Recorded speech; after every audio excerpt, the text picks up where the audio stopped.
And welcome into the corner of 9 Mile in Woodward in beautiful downtown Ferndale, Michigan, USA, our site of the live coverage of the Woodward Avenue Dream Cruise. Hi, I'm Fred Nahat, and this is the Dream Cruise Roadshow. Joining me alongside Bob Lutz, our automotive expert and legend in this town, looking at lots of classic cars and cars of special interest. Bob, we've seen lots so far, but lots more coming up. We're really excited. Yep, I've seen some very interesting cars I haven't seen in years, and some cars I've never seen. That's always a pleasure. Well, let's go to that first car. This is the 1957 Chevrolet Corvette owned by David Ruby. What's special about this one, Bob? Well, it was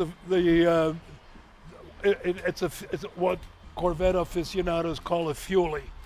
It was a 283 cubic inch Chevrolet engine, and it was rated at 283 horsepower, which in non-supercharged or non-turbocharged form, it's extremely difficult to get 1 horsepower per cubic inch. But as you and I discussed earlier, Detroit was a little bit lavish in the way it calculated horsepower in those days. So even though this was advertised at 283 horsepower, the actual horsepower, if we were to measure it by today's standards, probably be about 185. Still, for its day, a tremendously fast car. And it was still the unmodified body of the first generation Corvette, pure, simple, before they kind of messed it up with quad headlights and everything. This is a stunningly beautiful car. Look, original wheels, white walls, which I don't necessarily approve of on a sports car, but a lot of people ordered their Corvettes with white walls back then. So this car, as far as I can see, is totally original, and it's perfect, and it's got the right engine. So this one gladdens my heart.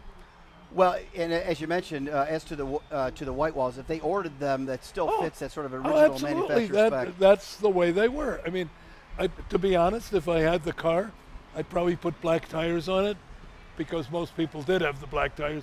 But no, this was a legitimate option back in those days, and people ordered them. Well, let's learn more from the owner, David Ruby, who is in the street with Eric Gorgeous, the 1957 Chevy Corvette. Eric, to you. Hey man, how are you? Good, good. How are you? I'm well. Beautiful car here. Well, thank you. I didn't make it though. This is Chevrolet made this. I'm just a caretaker. The caretaker. Just a caretaker. What year? 1957. 57. Yes, sir. How long have you owned it? 19 years. 19. Okay. And when you got it, what kind of condition was it in? It was painted, but I needed rear end and clutch and generator and starter and fuel injection rebuilt. And it needed quite a bit of work. And the gas lines were leaking, and the brake leaks were leaking. Everything else was, but it was painted. It was painted. It looked good, but it needed a lot of mechanical underneath. Yes. Yeah. Yep. What's your favorite thing about this car? It's hard to say. Top 5. Top 3. I could say it. 2 years ago, a guy from GM who was taking photographs said he hated this car. Really? Because all GM cars, he could take as a photographer, he could take 10 minutes and take the pictures. Took him an hour and a half to photograph this car. Oh, he said there are no bad lines, there are no bad angles. It is a beautiful car. So I don't know that I just loved it. Well, first off, it's got to have single headlights. Ones with more than that, yep. They're not, It is a wonderful car. Yeah. My favorite feature is probably the grille. I love the grille on this car. It is just so out there. Well, it is. The whole car just speaks to you, though, whenever you're looking at it. I mean, from the side, there are no bad angles. It's a beautiful car. Was this a factory color? That's a factory color. It's Venetian red. Oh, okay. Now, of course, my wife says it's orange. And she said, "You expect me to ride in an orange car?" And then she found out that there's only about 400 of these available, and she says, "Oh, well, maybe I won't mind." I don't mind that now. She likes it then. She likes it now. Beautiful. Yeah. Man, have a great cruise, buddy. Thank you. All right, thank you so much for coming out. Yes, sir. All right, Fred, let's see what's next, man. All right, Eric, thank you. Bob, that was the 57 Chevy Corvette. It also has a very rare power-operated convertible top. That, I didn't even know that was offered back then. I thought they were all manual. Yeah, it's interesting that, as we go through the cars, whether you're talking about the convertible top or this fuel injection, you mentioned that. That made it special as well. Early Rochester fuel injection.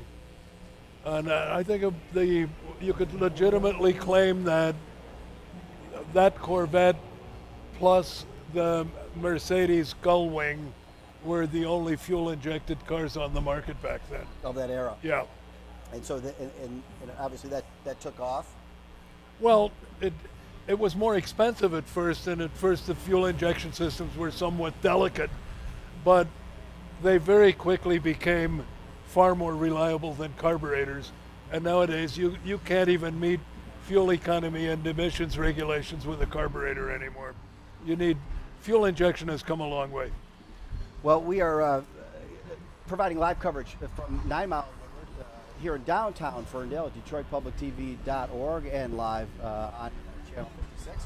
Joined once again with our automotive expert, Bob Lutz, talking about all the cars, the classics and those of special interest, and certainly the 57 Corvette qualifies as that. We got another great Corvette coming up. Well, yeah, it's Corvette Alley. Nick Kammer, 1966 Chevy Corvette Coupe. Let's talk about that one, Bob. Yeah, well, this was what was called the C2s, the second generation of Corvette bodies. And you could see this was with the original Stingray.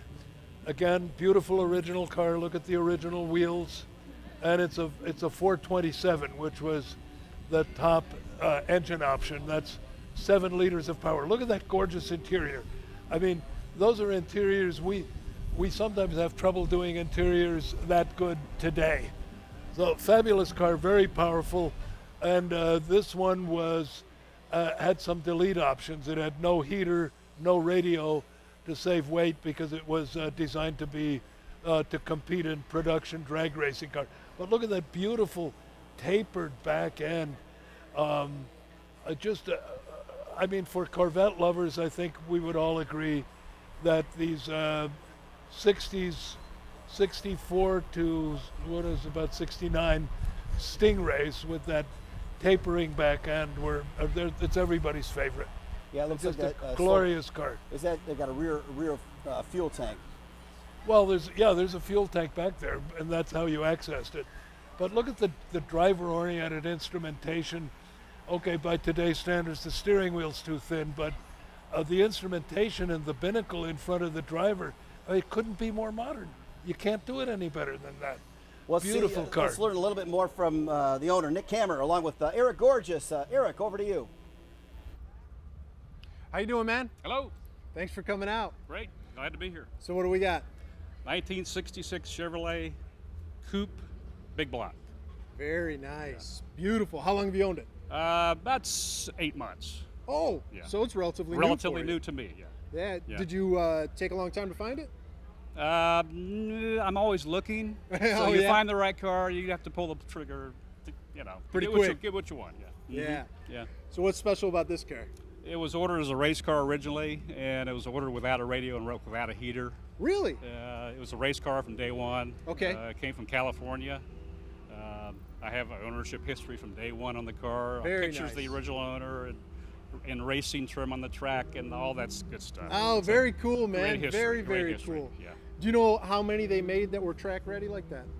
54. 54. With a heater delete, yeah. Wow. The Super engine, rare. the L72 engine, they made about, I think about 5,000. Oh, right on, Yeah. man. Right on. Yeah. Well, this is a beautiful car Thank you. here, man. Thank This you. is great. I really love the lines of this car. Vette. It's my favorite. Stingray. Yeah. Thank you so much for Great, coming out, man. great. Enjoy the cruise. Great, thank you. All right, buddy. Fred, let's see what's going on next, man. Well, that was a beautiful car. You talked about, focused on that interior and said that we can't even Thank do you. these interiors like this nowadays. Well, we Why is can, that? but for a while we lost it, because the interior was an easy place to take cost out of it. When you replace little chrome dials with plastic, you're saving money. When you replace chrome-plated rocker switches with plastic, you save money. So finally, you save so much money that the customer doesn't buy it anymore. But that is a very lovely interior. And by the way, it sounds great too. And pedal to the floor, 118 miles per hour in stock form. Does that sound about right to you? Yeah, absolutely. That's Well, it did the quarter mile in 11.7, and 118-mile terminal speed. So even by today's standards, that's a good time. Speaking of good times, let's go to the next one. Neil Shattuck's, the 1964 custom VW. Yes. This one's I would say, I would either say words fail me or or it came from outer space. And if we were watching a science fiction movie, I think the feds would be sending the army now to kill it before it multiplies. A strange concoction, as you know, no manufacturer would claim responsibility for this, and it's definitely life in a fishbowl when you're in this thing. Highly unusual, but fun. Hey, cars are to have fun with, and this one is unquestionably fun. Well, no question about that, and of course, looking forward to meeting the owner of this beautiful, beautiful car. Yeah, Neil Shattuck's with Eric Gorgeous. Hey, Eric, over to you. Hey man, how are you? Doing pretty good. How's it going? It's going well. This thing is really crazy cool. Yeah, thanks. It was a lot of work. I bet. Yeah. It looks like you got a VW on the front here and a bunch of handmade stuff. Yeah, it's mostly a 64, well, like 10-15% 64 Volkswagen Beetle. And then the rest of it was hand fabricated by myself down in Hamtramck. Right really? Down the way. So, yep. This is wonderful. So. Where'd the inspiration come from? You know Ed Roth. Maybe you don't know Ed Roth. He was a big Not personally, car customizer in the 60s. Yep. So he did a lot of bubble top cars like this, and always thought they were kind of cool looking and wanted to drive one, but figured I'd never have the opportunity unless I made one, right? So. What was the hardest thing about making this? Well, I got a couple of scars from it, but just trying to figure out like how to shape all the sheet metal. It's not my trade, so it's right on. It was a learning process, you know. Well, you did a great job. It looks fantastic. Thanks. Yeah. Where'd the bubble come from? There's a plastics shop locally here in Detroit called Stellar Plastics out at 7 Mile and Gratiot. And I took them the ring, and then they blew the bubble for me. So. Very nice, man. What's it like driving? It's an oven. It's so hot. Yeah. But at the same time, like pretty fun. You know. I bet. Yeah, you get a lot of looks. So. Super cool, dude. Yep. Thank you so much for coming out, man. Thanks. Enjoy the cruise. Yep. Thank you. All right, Fred. Let's see what's next, man. Lots of classic cars and those of special interest here at 9 Mile and Woodward, our live coverage of the Dream Cruise Roadshow here on Detroit Public TV. Hey, there's lots of classic cars all around the Metro Detroit area. This is a way for us to, you know, get in touch with the culture and the design elements that are uniquely Detroit and Motor City inspired. You are watching Dream Cruise Roadshow on Detroit Public TV.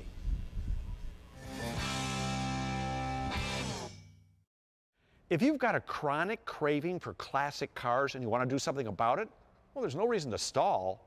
Well, not until you get to this place. Stahl's Classic Auto Museum in Chesterfield is a place you just have to see to believe. It's a one-stop eye-candy auto shop where you can get your car fix, well, permanently fixed. John Lauder is the curator here at the museum, and he was the perfect motorhead to help me get a handle on this great place. We have gotten so many emails about this place from people in the past couple of years. Now that I'm here, I totally get it. I might send myself an email. Well, you should. How did this collection come to be? Well, Mr. Stahl had a very successful business that was growing. Yeah. And he needed more property for his employees to park on. He purchased a house in St. Clair Shores in order to tear it down. And the nice old gentleman that was selling the house said, well, now that you've bought my house, you need to come in the garage and buy my Model A Ford. And it struck him as a fun idea and something he could do with his sons. And it started with one Model A Ford. And he got bit. Well, he got bit. He got bit, and this is a disease for which there is no cure. Well, obviously, oh my gosh, this collection is mind-boggling.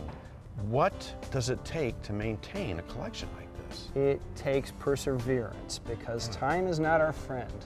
Time's kind of working against us, and these cars are mostly all restored.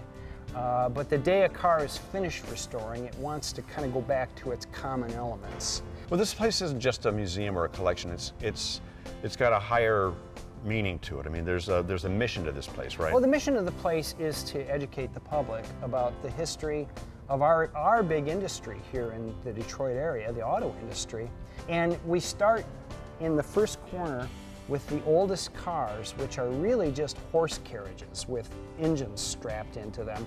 And then as you walk through, you're walking a timeline, and you can see the evolution toward what we drive today. Now this place is kind of tucked away in an industrial park, and it's not open all the time. It's got select hours, right? We're open every Tuesday from 1 to 4, the first Saturday of every month from 11 till 4. And also, I understand it's free?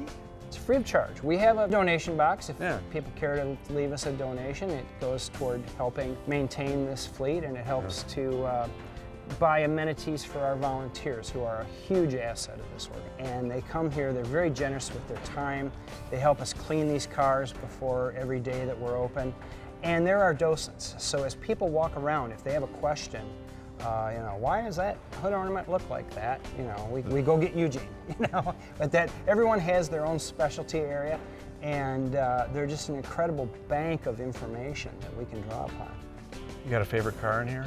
I do. You want to show it to me? I sure would. Yes. A chance to sit in one of these classic cars? Oh yeah, I'm all about that. Oh, now that's a door.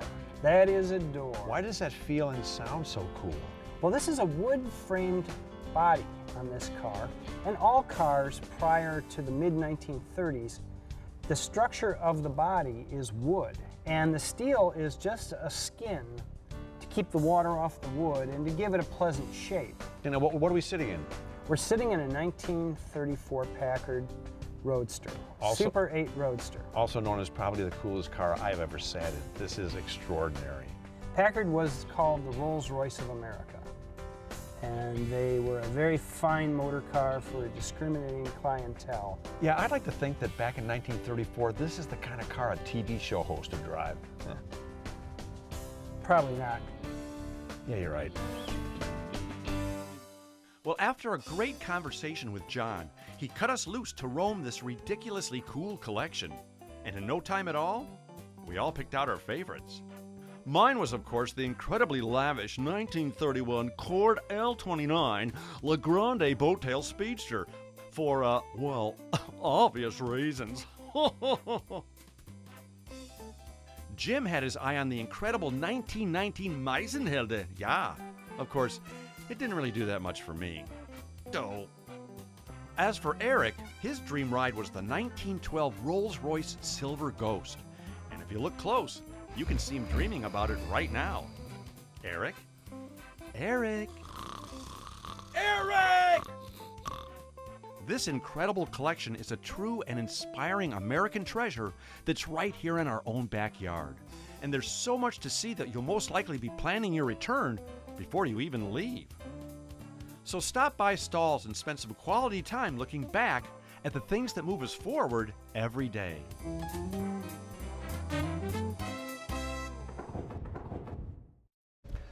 And you are watching our live coverage of the Woodward Avenue Dream Cruise. Hi, I'm Fred Nahat, and this is happening all at the corner of 9 Mile and Woodward Avenue in beautiful downtown Ferndale, capturing the sights and sounds of this storied Motor City event. And I am joined live streetside with our automotive expert, Bob Lutz, and another car of special interest coming up, the owner, Carol DeBozart, a 1976 AMC Matador Coupe. Yes, Carol, the AMC collector. Yes. She has, I think, cornered the market on old AMC cars. This is an interesting one. It's called the Matador Coupe.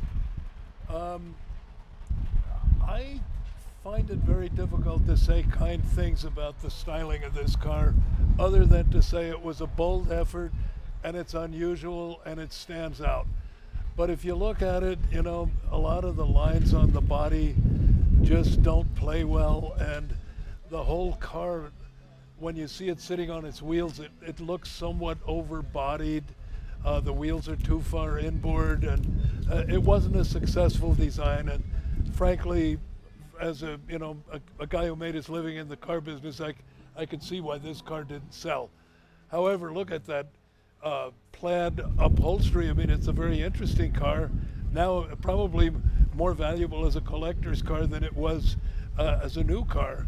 And I can see where Carol's fascination with this comes from. It's quirky, it's unusual, and I'm sure she loves it very much. Yeah, no question about that. That interior styling definitely interesting. Looks like some a vinyl accent top with the Brougham model. This is Carol DeBozart again, the 1976 American Motors Matador Coupe, and as you were saying, it's sort of an overrepresentation of AMC in this program. As I said earlier, if they at this show they have 8% market share. If they had 8% market share when they were in business, they'd still be in business. So somebody on the car selection committee liked AMC, or they liked Carol DeBozart. Well, let's learn a little bit more about Carol and her fascination with AMC. Carol DeBozart, the 1976 American Motors Matador Coupe with Eric Gorgeous in the middle of 9 Mile. Eric, over to you. Hi again. Hi. How are you? Fancy meeting you here. Yeah, I know, right? I haven't left all night. Getting to be good friends. You have such a great collection of Thank AMC you. cars. Well, they're cheap. They're still relatively cheap to buy. Well, I think they're fun, you know? They're pretty eclectic. Yes. So tell us about this one. It's another American Motors. It's the number 4 of the big 3. Okay. It's all original. This is a Matador. This is a Matador Coupe. Coupe, okay. They had a Matador wagon and a Matador 4-door, but this is a Matador Coupe. Okay. It is all original. It's not been touched. Oh, really? Yes. So you found it this way? Yes, I did. It was eBay impulse buy. eBay will get you. I bid on it and said, someone's going to bid over me. Someone's going to bid over me, but nobody did. How long have you had it? About 5 years. Oh, okay. You drive it much? Oh, all the time. Yeah? They all get their workout, yes. That's I have fun. fantastic. What's special about this one for you? Other than it's all original, I love the funky interiors. AMC had the best interiors. They're super cool. You know, that flat interior Yep. is just super I neat. love it. And those Pacers had sort of a southwestern, feel to it. Mm-hmm. What else about this car do you like? How does it handle? Oh, it's like a boat. You know, with the great big hood. That's usually not a good thing with cars. Well, I love it. I think it's very elegant and it rides very smooth and very. So it's a fun cruising car. Oh, it's beautiful. Right? I love it. I love it. Not a lot of stress. You just roll in. No, it's just. You know, if you're allowed to drink, you just have a beer and just chill. Yeah, I don't think the cops would think that too much, man. This is great. I love your collection. I really do. Thank you very much. It's such a special one. Thank you. Thanks for coming out again. I hope I see you again soon. Oh, well. Come on over to the house. All right. Hey, thank you. Have a great night. Fred, let's see what's going on next, buddy. All right, Eric, thank you. That was the 76 AMC Matador Coupe. And because she's even got the T-shirt. Well, that's right. So I think what you're revealing is maybe a little bit of designer dissonance in the sense that what doesn't quite meet up right when you're doing them in clay. Well, it's got some very odd surfaces in that there are almost no curved surfaces in the side. It's got like a chamfered flat surface on the top of the body side, and then another chamfered flat surface on the bottom of the body side. And where the two meet, there's a molding, and it looks strange because the overall character of the car is somewhat roundish. And then you've got these flat intersecting planes, but the worst element of the car is the fact that it looks overbodied. That means the body is too wide for the chassis, and it looks like the wheels are sort of tucked in under the body somewhere. And you know what, perceptually, that gives the viewer a sense that it can't be very stable because it looks narrow and dangerous. Just one of those psychology things. If it looks unstable, people don't buy it. Right. All right. Well, we are continuing with our live coverage of the Woodward Avenue Dream Cruise. This is the Dream Cruise Roadshow coming to you from 9 Mile in Woodward. Fred Nahat alongside Bob Lutz. Eric Gorgeous is meeting our car owners and getting a closer look. And the next car coming up looks like the 1967 Dodge Coronet R, Robert. Yeah, and I think the most unusual feature of this car with this, it's an R&T, which is nice, but it's not one of the ultimate drag specials. The nice thing about this car, the unusual thing, is it's painted in something called turbine bronze, and that was a color originally reserved for the limited volume of jet engine powered cars that Chrysler built, the Chrysler Turbine. And everybody said, oh wow, this is the next thing, you know, cars are going to be jet powered like airplanes. Well, that didn't happen. And apparently this is one of two non-turbine cars that were painted in turbine bronze. So it's rare and valuable just from a color and trim standpoint. Well, it certainly looks like the color, at least, like something that you'd find on the periodic chart of the elements. Let's get a closer look and talk to the owner, Don Plester, of the '67 Dodge Coronet, who is with Eric Gorgeous. Eric, over to you. How you doing, man? Good, how are you? I'm well, thanks for coming out. Hey. Thank you for coming out. Thanks for having us. So what do you got here? This is a 1967 Coronet RT. Coronet RT, so it's the Randy Travis edition. Yeah, well, not really. No. RT is actually road and track. So tell me about it, man. How long have you had it? We've had it 4 years. Okay. And it's the first year actually for the RT model. Yeah. It's extremely rare. Been working on it for the last 3 years. Oh, okay. Finally getting into this place where it's at now. A lot of mechanical work. What kind of condition was it in? The body and paint was done when I got it. Okay. But the mechanical needed work. Drivetrain, engine. I pulled the original engine out. Oh. And saved that. Yeah, because yeah. It's goes with numbers. The car. Right. And then we built What'd this. What'd you put in it? This is a 493 stroker. All right. So it's well over 600 horsepower. Nice, man. Beautiful car. It's very fun. Thank you for coming out. Enjoy the cruise. No problem. Thank you. Nice meeting you both. Nice meeting you too. All right, Fred. Let's see what's going on, man. All right, there it is, Bob, the '67 Dodge Coronet RT, and I know you focus a lot of times on the wheels. Well, you know, I have a phobia about old cars with modern wheels. But this car has period steel road wheels as supplied by Dodge, and there's nothing wrong with them. You know, they're 5-spoke wheels. They have a lot of definition. I think it's still a really cool looking wheel. Why go modern when you can have something that actually was available at the time of the car? Another unusual design feature of this car, and you'll notice it as it drives away, but it's got concealed tail lights. Mm-hmm. When they're off, all you see is chrome strips. So it's interesting that nowadays we try to emphasize the importance of taillights and make a big deal out of them. Right. Well, with that Coronet, they actually hid them to where when the lights weren't on, you couldn't see them. Well, we are continuing our live coverage alongside Bob Lutz, Fred Nahat at the Woodward Avenue Dream Cruise. This is the Dream Cruise Roadshow, and next up, John Berseni, the 1968 Pontiac Firebird 400 convertible. Bob, this one's got you charged up. Oh yeah, this one is absolutely gorgeous. I mean, starting with the metallic plum color, but this was the first generation of Camaro and Firebird bodies. And they were very similar, you know, they had some cosmetic differences, but fundamentally the basic body shape was the same. And many people to this day say that up until the latest Camaros, these were the nicest. Just like, you know, the early Mustangs, a lot of people say they were the classic. But this car was sensational. When I was working for GM France in the late 60s, I had one of these, a Firebird 400 convertible as a company car. I mean, I was quite the man around Paris, I'll tell you. But okay, the handling wasn't great, the chassis wasn't great, the brakes could have been better, but look at the drama that you got with this car. No question about that. I mean, where else can you get a 400 cubic inch metallic purple car with a white interior? Well, let's learn a little bit more, take a closer look. John, the owner, is with Eric Gorgeous. Eric, over to you. How you doing, man? Real good, real good. Nice to meet you. How are you? Fantastic. Thank you for coming out. What a beautiful car. Thank you very much. We're very proud of it. Absolutely. So tell me about it. What year is it? It's a 68 Firebird 400 convertible, numbers matching. We've owned it since 04.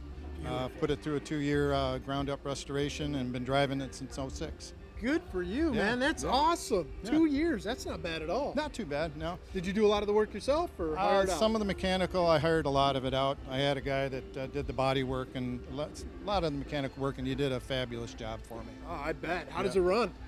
Real good. Want me to show you? I'd love to see it. Yeah, firsthand, for sure. What do you like about this car, man? Well, my very first car was a '68 Firebird Get hardtop. outta here. Yeah, my Good for you. dad owned it. He sold it to me on my 16th birthday. I proceeded to destroy it, but oddly enough, the horn button and the fender emblems are from my very first car, and we put them on this car. How cool is that? Yeah, it was very cool. Very special, man. Yeah, yeah. Hey, enjoy the cruise. Thank you Thank very you much. so much for coming Appreciate out. it. I really Yep. appreciate Yep. it. Have a great night. We will, definitely. All right, Fred, let's see what's next, man. This is, first of all, the complement of color options for this car. That plum is amazing. Yeah, well, you could get some wild colors on Pontiacs back in those days, but this car is very authentic. It's got the hood scoops, it's got the hood-mounted tack. That was sort of I don't know, it's supposed to remind people of early race cars or something where the tachometer was not in the car, it was on the hood, so you read it through the windshield. Note the white letter tires. That was another sort of Pontiac special. The tires were Blackwall, but the tire manufacturer's name was spelled out in white letters. It was considered very cool. Well, it and was also very interesting is the interior, sort of a two-tone interior with the leather upholstery, for the instrumentation and the middle storage area, and then all white in the seating area. Yeah. It was very well done. From a design standpoint, they were terrific. If you actually looked at a Pontiac Firebird back in those days, the way they came off the assembly line, bad fits, grainy paint, mismatched moldings, I mean, they were sloppy. His car looks better than any production car ever did. Well, that was the 68 Pontiac Firebird. Firebird. Now let's take a look at a Ford. It's the 1963 Ford Falcon, owned by Paul Murray. How about this one, Bobby? Well, it's interesting. I mean, we're looking at two American convertibles of basically the same era, and we're going from the sublime to something very basic. I mean, a Ford Falcon was about the smallest size Ford you could buy, with a very simple chassis. There was no V8 available. The wheels are questionable, but it's very, very nice. I like the picture of the car that we got in our documentation better because it had the original yellow wheels with the little chrome hubcaps, and it looks like the owner has since gone modern and put a set of nice rims on it, as they say. Swap that one out. Well, let's hear from it's Paul Murray. Beautifully maintained car. The 63 Ford Falcon is Paul is with Eric Gorgeous. Eric, over to you. Hey, how you doing, man? How you doing, Eric? I'm well. Good to meet you. How you doing? So what do you got here? 63 Falcon. 63. How long have you owned it? Since May of 13. Okay. Now, what is it about the Falcon that you like? I was just looking for a smaller car and a convertible and an automatic. I had a 65 442 and 4-speed, and I was getting tired of the up and down with the clutch on Woodward. So, yeah. So I decided to go ahead and get something a little bit smaller, and this was the first car as a kid I can remember saying that I thought it was a cool car and I wanted to get one. So, oh, it's a great looking car. Yeah. How do you like driving it? Beautiful. Yeah. I finally got 15-inch tires on it this year, and it changed the whole handling of the car, and it's beautiful to drive. Great cruiser. Great cruiser, 6-cylinder. And oh, nice. Yeah, just good 200. Nope. When you see it on the road, nobody knows what kind of motor you got. You know, they just look at the car, and so. How much work did you do to it? I put new bumpers on it, and new upholstery, and some chrome pieces, and rebuilt the rear end, a ring and pinion, and just had the motor rebuilt last year. Okay. So it's ready to go anywhere. That's a beautiful car, man. I wouldn't hesitate to take it to California right now. That's great. Well, enjoy the cruise this weekend, man. Thank you. Hi, Mom. Have a good time. Thanks for coming out. Mom, thank you. Fred, let's see what's going on next, man.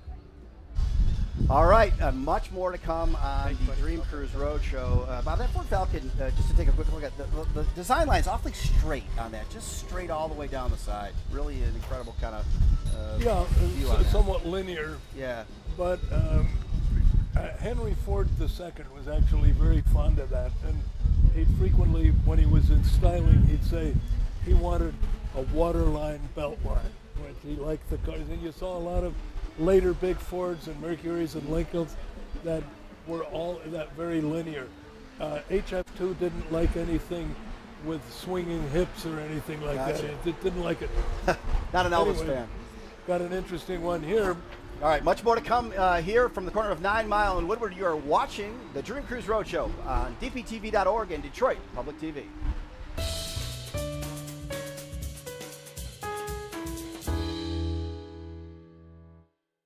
What's up, guys? I am here with Chris Bess, one of the founders of the Rust Belt Market. How you doing, Chris? Excellent. All right, so Chris, tell our viewers out there a little bit of the history of the Rust Belt Market, how it got started, and the history of it.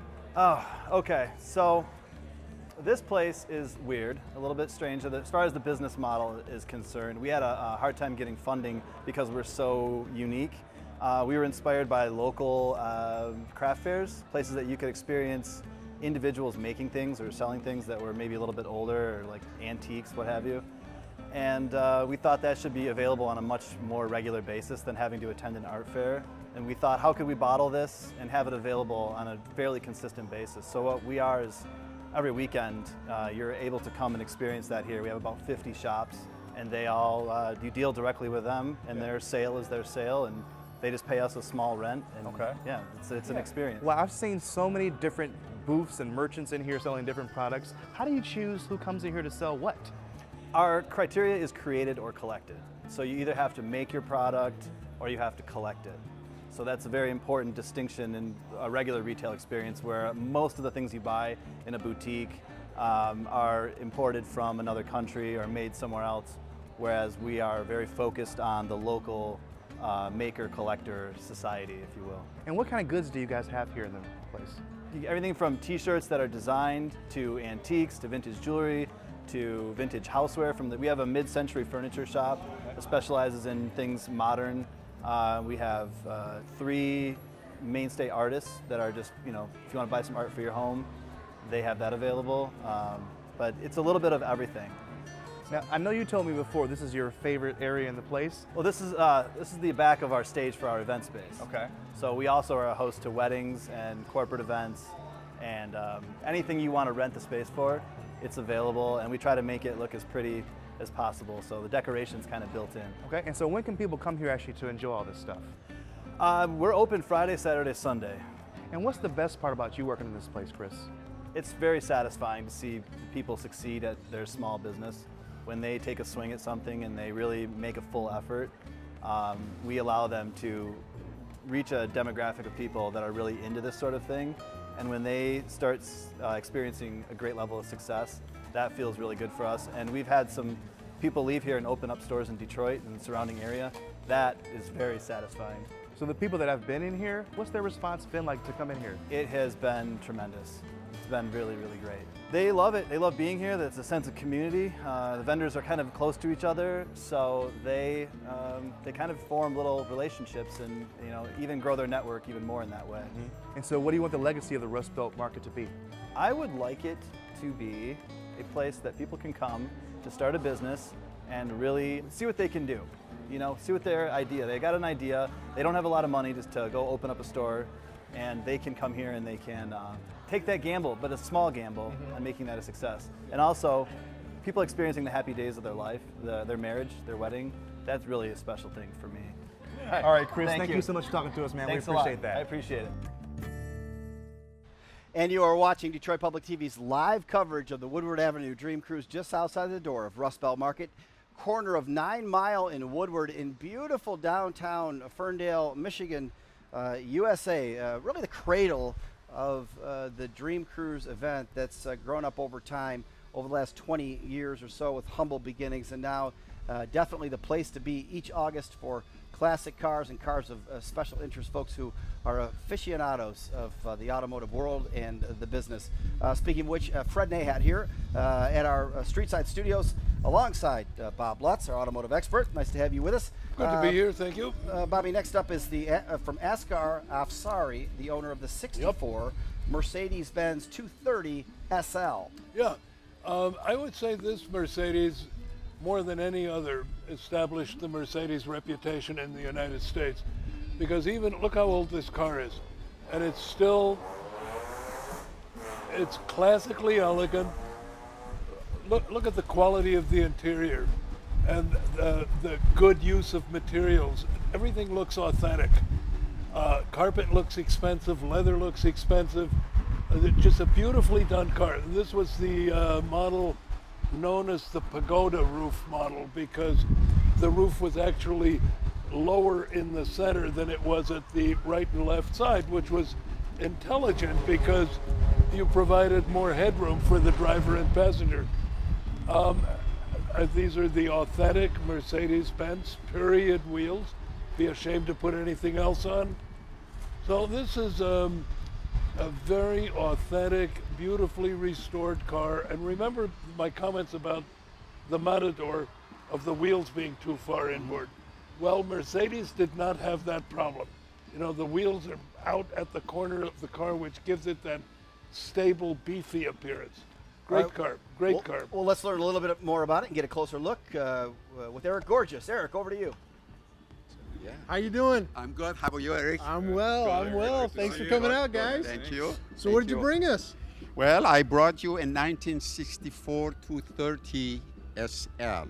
Very nice. First Mercedes of the evening. First Mercedes of the evening, yes. And this car really performs very well. Yeah. Safe car to drive. And brakes also, in fact, are working on the road, like today in Woodward. Yeah, so we felt important. absolutely. Somebody says, the look is good.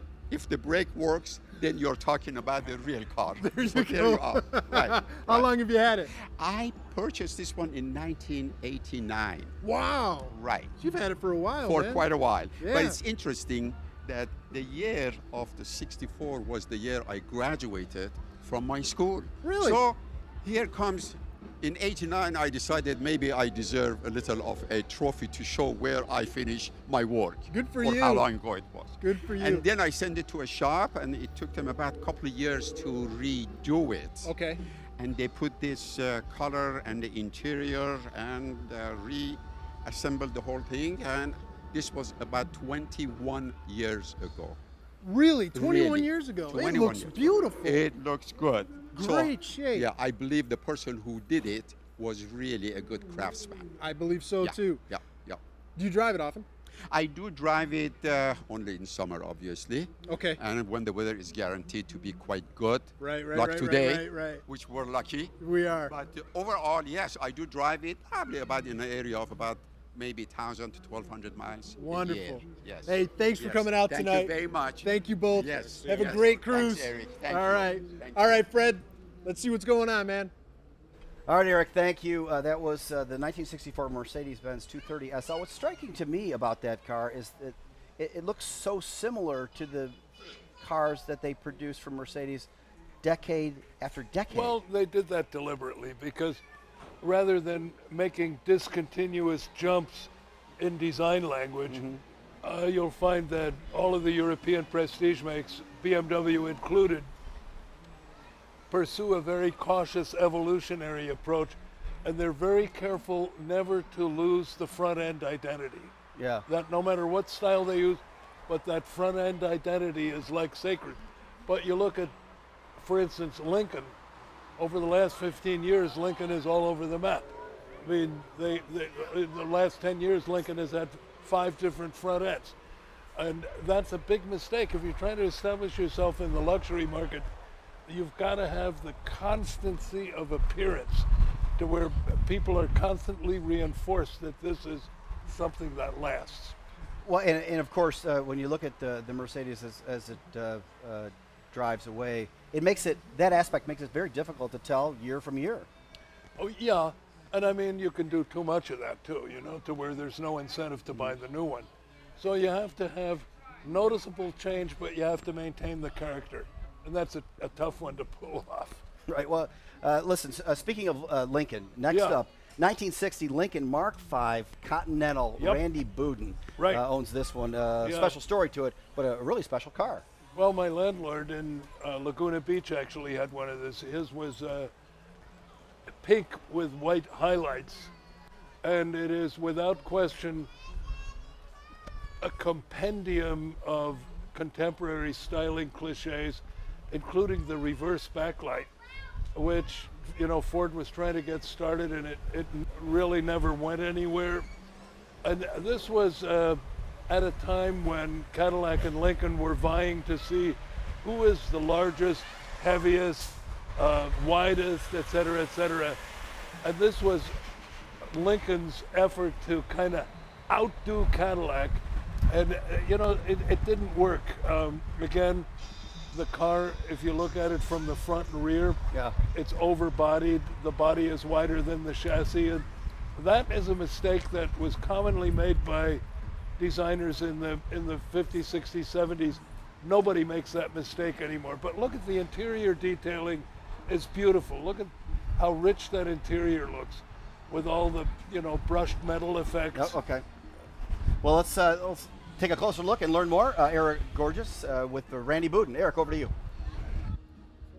Hey man, how are you? I'm real good. How are you, Eric? I'm good. Nice to meet you. Nice to meet you. So what do we got here? We have a 1960 Lincoln Mark V Continental. Mark V Conti. Mark V Continental, one of the biggest coupe or sedans they've ever made. Oh, Heaviest yeah, it's car. a big car. It's a huge car. It's a huge car. You know, it's, I don't know, we had, I think, 12 people in it one night. Oh my gosh. Yeah, one of our car club meetings. It was great. You're not hiding this one. Oh no, you're not hiding it. You're not hiding it anywhere. Driving owner's nightmare car, because you could get about 10 more bodies in the trunk, you know. So. How long have you owned it? We've owned it since 1990, 27 years. Okay. My dad bought it. He bought it from the original owner. It's an all original car, 54,000 miles. Wow. Nothing's touched other than in 1962 it got hit in the left rear quarter panel. Wow. You can see where they tried to spot it in. You see the little halo there. Yeah. But other than that, it's all original. It's a great car. It's a great cruiser. Beautiful. Beautiful. Just love to drive it down the road. My dad loved the heck out of it when he was at the Centennial, the automobile Centennial. Right. Just grinning from ear to ear. All right, just man. Loved it. Thank you for coming out. You bet. I really appreciate it. Enjoy the cruise, buddy. Sure will. Fred, let's see what's going on next, man. All right, Eric, next up on the Dream Cruise Roadshow, let's take a look at the 1988 Trabant. And you are watching our live coverage of the Dream Cruise here at the corner of 9 Mile in Woodward in beautiful downtown Ferndale, Michigan, USA, here at dptv.org and antiquesroadshow.org.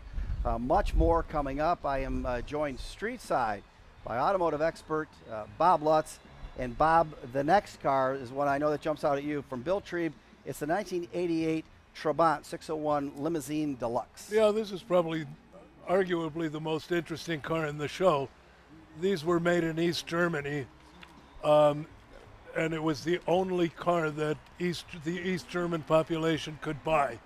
It had a tiny little two-stroke engine where you had to mix the oil with the gasoline. They were huge polluters, very Spartan, not fast, and because they didn't have the availability of the steel, these were made entirely out of hand lay-up fiberglass. So when you could win bar bets, what was the highest volume fiberglass car ever? Most people would tell you, well, it's the Chevrolet Corvette. Not true. It's the Sachsenring Trabant. And when you look at it, it's 1988. Look at what we were driving in the U.S. in 1988, and look at what the East German communists were producing, and it gives you one clue why socialism doesn't work. And the wall came down. Yeah. Let's learn a little bit more about this one. It is the 1988 Trabant. Eric Gorgeous with Bill Trieb. Over to you. Hey man, how are you? Oh, hi there. Nice to meet you. Same. So tell me about your car. This is an East German Trabant. East German Trabant. Yeah, so it's a communist car. Okay. Made, behind the, the Iron Curtain. Okay. And how long have you had it? I've had this for a year. Okay. They actually built these from 1963 to 1991. All right. Pretty much the same car. Where did you find it? I went straight to the source. I bought it in Berlin. You did? Yeah. Is it easy to find? I've never seen this car before. They're kind of all over the place in Germany. They built about 3 million of them. Yeah. So it was probably like Model Ts back in the 1930s. Everybody had one in their backyard. I got you. Sitting around. And what's quirky and special about this? It's weird because it's got a plastic body. So that was Really? kind of advanced for its time. It's got a 2-stroke engine. What about the gas gauge? Yeah, so everything's really simple on this car. So that's your gas gauge right there. Seriously? It's just a stick. You just dip your stick in there and look at how many liters are in it. Not good if you run out of gas. Well, it's pretty much, well, if you start running out of gas, you have a reserve valve I got you. setting. It's just you. like a moped. You have run and then you have reserve. So all right, man. Everything's. Thank you for coming out tonight, man. All right. Have a great cruise. I will. All right, Fred, let's see what's next, buddy. All right, back with Bob Lutz. And Bob, that 1988 Trabant, it's just, it sort of fits into history. We talk about the wall coming down, and after that, it was a little bit more accessible. After that, a lot of West Germans bought them just to display on the lawn or make bird baths out of them or gazebos. But it's very rare that any of them are still driven. And of course, they are super non-compliant from an emissions standpoint.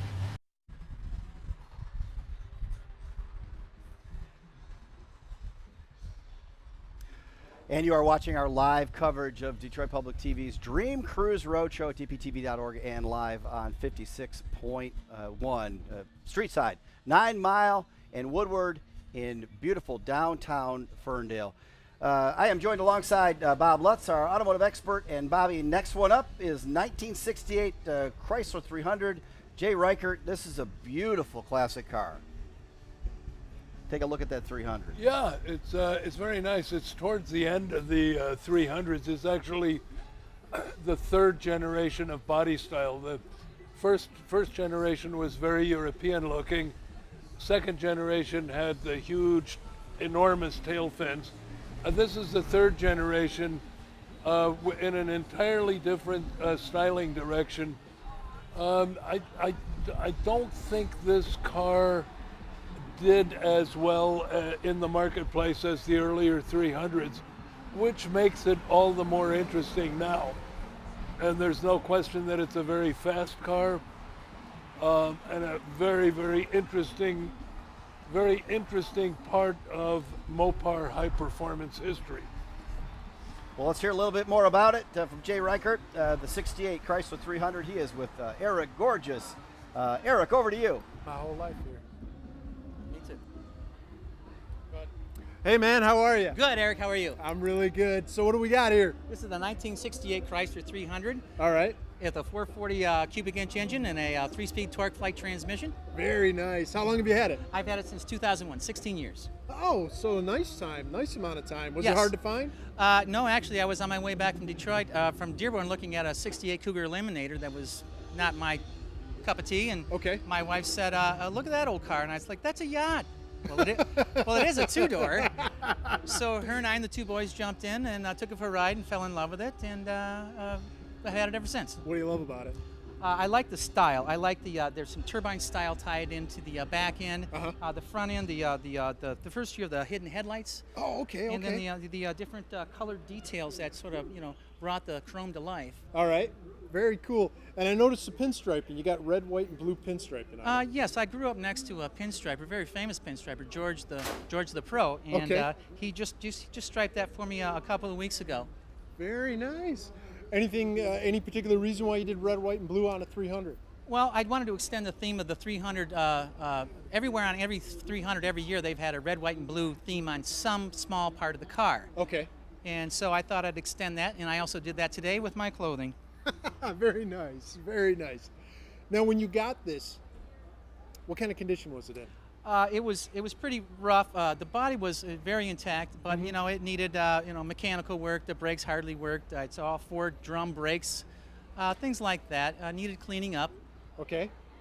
So just over time, or something you tackled right away? I tackled quite a bit of it right away, and then over time, it's gone into a little bit of a disrepair, and then I brought it back. Yeah. So this is something you drive all the time? Yes. It's no trailer queen. That's fantastic, man. This is awesome. Thank you so much for coming out tonight. Thank you, Eric. Have a great My cruise. pleasure. All right, You buddy. too. All right, Fred. I think that's it. Back to you. Well, that was a 1968 Chrysler 300. Fred Nahat alongside Bob Lutz. And as we wrap things up here, it looks like the love for classic cars is alive and well here in the Motor City and, of course, across the country. Yeah, I certainly hope so. Yeah. It's a heritage worth preserving. Well, no question about that. And as we gather here at the corner of 9 Mile Woodward, certainly great thanks to the city of Ferndale for hosting us here, as well as to the Rust Belt Market. This is just a look at Detroit design, art, and culture, part of the fabric of the Motor City, which we like to celebrate here in Detroit as part of our storytelling about all things great here in the Motor City called One Detroit. On behalf of Bob Lutz and Eric Gorgeous and the entire crew here at Detroit Public TV, I'm Fred Nahat. Thanks for watching, and we'll see you on Woodward.